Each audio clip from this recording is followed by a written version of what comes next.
आज हम बात कर रहे हैं एक ऐसे युवा के बारे में जिसने मात्र 21 वर्ष की आयु में खुद को साबित कर दिया कि वह भी इस दुनिया में एक हस्ती की तरह है। इनका नाम है रितेश अग्रवाल।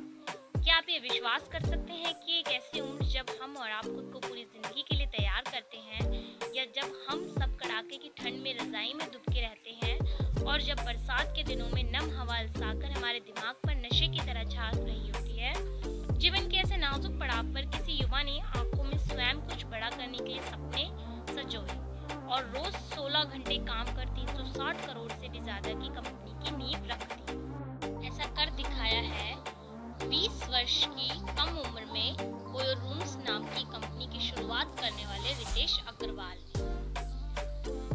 ओयो रूम्स की कंपनी की शुरुआत कर बड़े बड़े अनुभवी उद्यमियों और निवेशकों को भी आश्चर्यचकित कर दिया।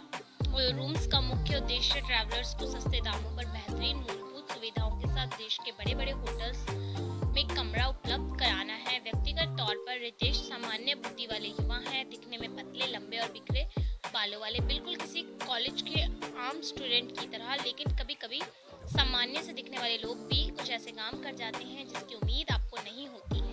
रितेश भी एक ऐसे ही युवा उद्यमी हैं जिन्होंने मात्र 21 वर्ष की छोटी सी उम्र में अपने अनुभव, सही अवसर को पहचानने की क्षमता और मेहनत के बल पर अपने विचारों को वास्तविकता का रूप दे दिया। अब बात करते हैं इनके बिजनेस जर्नी की। रितेश अग्रवाल ने बिजनेस के बारे में सोचने और समझने का काम कम उम्र में ही शुरू कर दिया था। इसमें सबसे बड़ी भूमिका उनके पारिवारिक पृष्ठभूमि की थी। उनका जन्म 16 नवंबर 1993 को उड़ीसा राज्य के जिले कटक बिसाम में एक व्यवसायिक परिवार में हुआ है।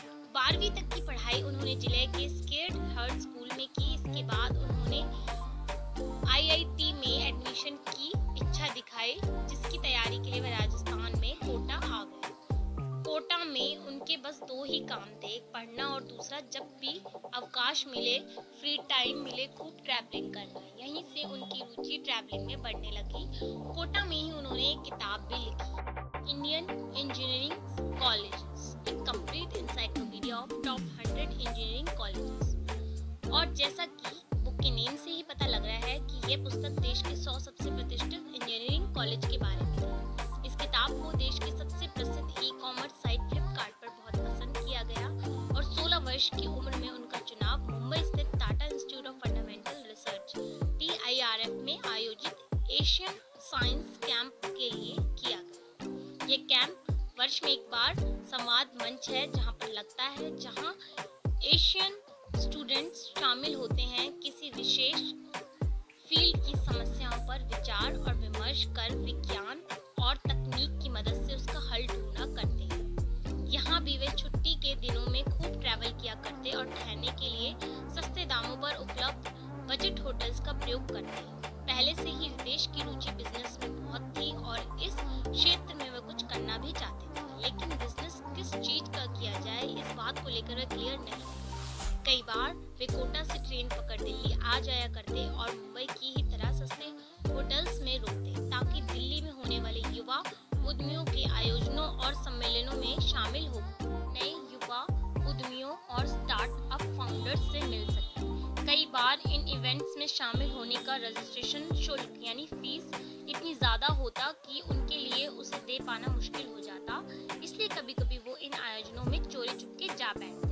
यही वो वक्त था जब उन्होंने ट्रैवल के दौरान ठहरने के लिए प्रयोग किए गए सस्ते होटल्स के बुरे अनुभवों को अपने बिजनेस का रूप देने की सोची। वर्ष 2012 में उन्होंने अपने पहले स्टार्टअप ओरेवल स्टेज की शुरुआत की। इस कंपनी का उद्देश्य ट्रैवलर्स को छोटी या मध्य अवधि के लिए कम दामों पर कमरों को उपलब्ध करवाना था, जिसे कोई भी आसानी से ऑनलाइन बुक कर सकता था। कंपनी के शुरू होने के कुछ ही महीनों के अंदर उन्हें नए स्टार्टअप्स में निवेश करने वाली कंपनी वेंचर नर्सरी से 30 लाख का फंड भी प्राप्त हो गया। अब रितेश के पास अपनी कंपनी को आगे बढ़ाने के लिए पर्याप्त पैसे थे। उसी समय अंतराल में उन्होंने अपनी इस बिजनेस आइडिया को थेल फेलोशिप, जो कि पेपल कंपनी के सह संस्थापक पीटर थेल के थेल फाउंडेशन द्वारा आयोजित एक वैश्विक प्रतियोगिता के समक्ष रखा। सौभाग्यवश वे इस प्रतियोगिता में 10वां स्थान प्राप्त करने में सफल रहे और उन्हें फेलोशिप के रूप में लगभग 66 लाख की धनराशि प्राप्त हुई। बहुत ही कम समय में उनके नए स्टार्टअप को मिली इन सफलताओं से वे काफी उत्साहित हुए और वे अपने स्टार्टअप पर और बारीकी से सावधानी से काम करने लगे। लेकिन पता नहीं क्यों उनका ये बिजनेस मॉडल अपेक्षित यानी वो जितना सोच रहे थे उतने से भी कम लाभ देने में असफल रहा और ओरेवल स्टे धीरे धीरे घाटे में चला गया। वे परिस्थिति को जितना सुधारने का प्रयास करते, स्थिति और खराब हो जाती और अंत में उन्हें इस कंपनी को अस्थायी रूप से बंद करना ही पड़ा। रितेश अपने स्टार्टअप के असफल होने से निराश नहीं हुए। उन्होंने दोबारा स्वयं द्वारा अपनाई गई योजना पर विचार करने की सोची ताकि इसकी कमियों को दूर किया जा सके। इससे उन्हें ये अनुभव हुआ कि भारत में सस्ते होटल्स के कमरे मिलना या न मिलना कोई समस्या नहीं है। दरअसल कमी है होटल्स का कम पैसों में बेहतरीन सुविधाओं को प्रदान न कर पाना। विचार करते हुए उन्हें अपनी यात्राओं के दौरान बजट होटल्स में ठहरने के लिए उन अनुभवों को भी याद किया जब उन्हें कभी कभी बहुत ज्यादा पैसे देने के बाद भी गंदे और बदबूदार कमरे मिलते और कभी कभी कम पैसों में ही आरामदायक और सुविधापूर्ण कमरे भी मिलते। इन्हीं बातों ने उन्हें फिर प्रेरित किया कि वे दोबारा ओरेवल स्टेज में नए बदलाव करें और ट्रैवलर्स की सुविधाओं को ध्यान में रख उसे नए रूप में प्रस्तुत करें। और फिर क्या था, वर्ष 2013 में फिर ओरेवल लॉन्च हुआ, लेकिन इस बार बिल्कुल नए नाम और नए मकसद के साथ। अब ओरेवल का नया नाम ओयो रूम्स था और जिसका मतलब होता है आपके अपने कमरे। ओयो रूम्स का उद्देश्य अब सिर्फ ट्रैवलर्स को किसी होटल में कमरा मुहैया कराना भर नहीं रह गया। अब वह होटल के कमरों की और वहां मिलने वाली मूलभूत सुविधाओं की गुणवत्ता का भी ख्याल रखने लगे और इनके लिए कंपनी ने कुछ मानकों को निर्धारित किया। अब जो भी होटल ओयो रूम्स के साथ जुड़ा अपनी सेवाएं देना चाहता था, जुड़कर उसे सबसे पहले कंपनी के संपर्क करना होता है। इसके पश्चात कंपनी के कर्मचारी उस होटल में जा वहां के कमरों और अन्य सुविधाओं का निरीक्षण करते हैं। अगर वह होटल ओयो के सभी मानकों पर खरा उतरता है तभी वह ओयो के साथ जुड़ सकता है, अन्यथा नहीं। इस बार रितेश पहले की गलतियों को दोहराना नहीं चाहते थे, इसलिए उन्होंने एक बिजनेस फर्म 70mm के सीईओ भावना अग्रवाल से मिल बिजनेस की बारीकियों को बेहतरीन ढंग से जानने का प्रयास किया। इन सलाहों ने आगे चलकर उन्हें कंपनी के लिए अच्छे निर्णय लेने में काफी मदद की। प्रारंभ में ओयो रूम्स को लगातार ग्राहक मिलते रहे, इसलिए उन्होंने लगभग दर्जन भर होटलों के साथ समझौता कर लिया। इस बार रितेश की मेहनत रंग लाई और सब कुछ वैसा ही हुआ जैसा वे चाहते थे। किफायती दामों पर बेहतरीन सुविधाओं के साथ ट्रैवलर्स को यह सेवा बहुत पसंद आने लगी। धीरे धीरे ग्राहकों की मांगों को पूरा करने के लिए कंपनी में कर्मचारियों की संख्या 2 से 15, 15 से 25 और फिर आगे बढ़ती ही गई। वर्तमान में ओयो कर्मचारियों की संख्या 1500 से भी अधिक है। कंपनी के स्थापित होने के एक वर्ष बाद 2014 में ही दो बड़ी कंपनियों light speed venture partners and DSG consumer partners ने ओयो रूम्स में 4 करोड़ रुपए का निवेश किया और अभी हाल ही में 2016 में जापान की बहुराष्ट्रीय कंपनी सॉफ्ट बैंक ने भी 7 अरब रुपए का निवेश किया है, जो कि एक नई कंपनी के लिए बहुत बड़ी उपलब्धि है।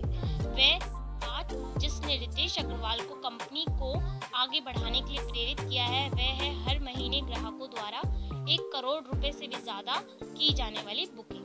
आज मात्र 4 वर्षों में ओयो रूम्स 15,000 से भी ज्यादा होटलों की श्रृंखला के साथ देश में सबसे बड़ी आरामदेह एवं सस्ते दामों पर लोगों को कमरा उपलब्ध कराने वाली कंपनी बन चुकी है।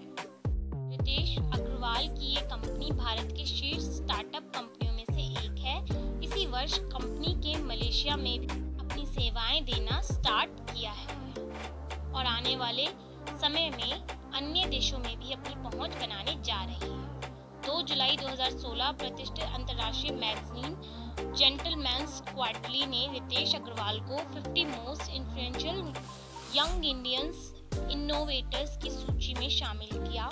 इस सूची में उन युवा इनोवेटर्स को शामिल किया जाता है जो अपनी नई सोच व विचारों से लोगों की जिंदगी को आसान बनाते हैं और इन जैसी कहानियों को पढ़कर ही हमें अपनी जिंदगी में अपने आप को आगे के लिए मोटिवेट करना चाहिए। जिसमें आपका इंटरेस्ट है उसमें आप अपने आप को प्रोग्रेस की तरफ ले जाइए।